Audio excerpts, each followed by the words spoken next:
I don't really have a grammar pet peeve.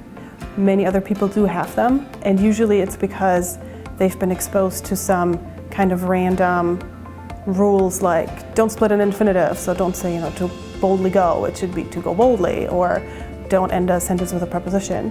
And those are not really based on grammar as such.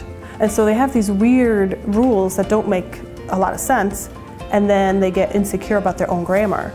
And then a lot of other grammar pet peeves have to do with dialects of English. So African American English, Hispanic English, so double negatives, for example, always come up. Students say, oh, people who use double negatives, right, that's a pet peeve of mine. Or the word ain't. People have very strong reactions to the word ain't. We should accept it, but we don't. And so I think the grammar pet peeves that people have oftentimes are rooted in attitudes toward dialect speakers. Our attitudes about language oftentimes are a veneer for some other prejudice or some other bias that people might have. And socioeconomic status is one of them. A lot of my students will actually go into education.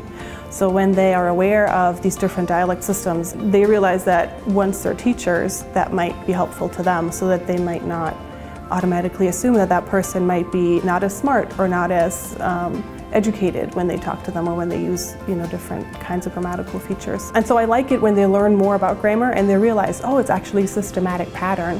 It's just a different systematic pattern from what they're used to maybe.